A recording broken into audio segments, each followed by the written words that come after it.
Welcome to NorCal Slot Car Scene. Today we're going to take a look at the brand new TFX HO slot car from OS3. The TFX is a pancake motored car based loosely on the original Aurora Thunderjet 500 design from the 1960s. The TFX takes that original Aurora design, combines it with current technology, and makes a car that's much easier to build and maintain than the original T-Jet, but just as fun. Let's take a look at the specifications of the TFX. First, the TFX comes completely assembled. The chassis with the wheels supplied is 1 1/8 inches wide and is dual wheelbase, just like the original Aurora Thunderjets. The TFX is powered by a 3-lamination 16.5 ohm armature, which is spun by Gray Dragon epoxy-coated molded magnets. These magnets are roughly equivalent to AFX magnets. The car comes equipped with silicone slip-on tires in the rear and O-ring tires in the front. The pickup shoes use springs designed specifically for this car and put the tension right in the ballpark of a good Fray car. The chassis are black, but the gears and wheels and guide pin are available in 10 different colors. Now let's take a look at some of the features that set the TFX apart from pretty much any other Thunderjet 500 based car on the market. The first thing I noticed when I got this car is the guide pins snap in instead of having to be glued in or screwed in with the body mounting screw. You'll need a small screwdriver to remove or reinstall the guide pin, but there's actually instructions in the package with the car on how to do this. Once I snapped the guide pin in place, I noticed that the hole for the front body mounting screw is chamfered. It takes a standard Fray style screw and is a perfect fit.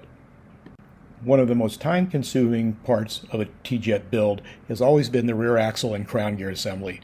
The TFX makes this extremely easy as it's just a snap in place like many of the magnet cars.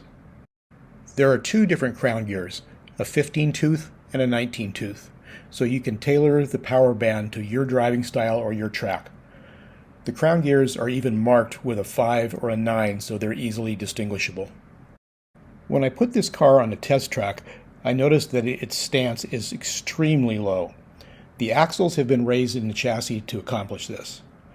This also allows the crown gear to sit higher than the chassis, so the crown gear is no longer able to touch the track.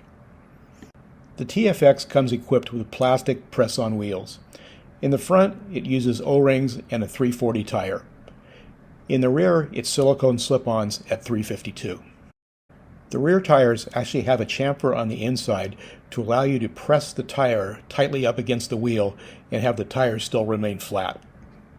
When you look at the car from the top, you notice the gear plate is different than an Aurora gear plate. The front ribs have been cut off and the rear has been rounded to allow you to lower bodies on the chassis. The rear of the chassis is the same. There's less overhang compared to an original Aurora chassis. When you look at the bottom of the chassis, the TFX uses 3 tabs instead of the 4 on an original T-Jet. This makes for a more precise positive alignment with the chassis. The gear train of the TFX is designed to be extremely efficient. There is very little play in the idler gear, and the gear train spins freely and smoothly. A nice added feature on the TFX is that there are recesses for the gear plate clamp and the magnets, so it makes them easier to remove during maintenance. The motor for the TFX is called a Typhoon. It's 16.5 ohms and wound on a 3-lam green-coated blank. In addition to the 16.5 ohm armature, there is a 5.5 ohm, 14.5 ohm, 18 ohm, and 20 ohm arms available separately. All of the armatures are compatible with Aurora T-Jets or any similar pancake motored car. The TFX uses OS3 Gray Dragon magnets, which are roughly equivalent to AFX magnets. They come pre-shimmed and installed in the chassis. I'm sure you want to know how much downforce do these magnets provide.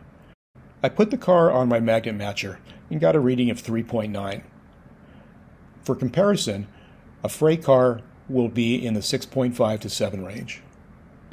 You always have to tune the pickup shoe tension to your track and driving style, but this car out of the box came within a couple tenths of a gram of my best Fray car. Now that you've seen the specs and the new features of the TFX, the big question is, How does it run? After oiling the normal points, I spun the car at 20 volts on my power supply. This is the smoothest out-of-the-box Thunderjet style car I've ever seen. When I put the car on the dyno, the numbers were extremely high. In my next video, we'll do some tuning and an actual track test and compare it with other cars that are available. After tuning and driving the TFX, I've come to a couple conclusions. First of all, this is not competition for Fray cars. The modifications and the upgrades done to the TFX will most likely never be accepted as legal in Fray class racing. As for casual racing or IROC sets, the TFX sets a new standard for ready-to-run HO pancake motored cars. Thanks for watching. This is Jim Rose with NorCal Slot Car Scene.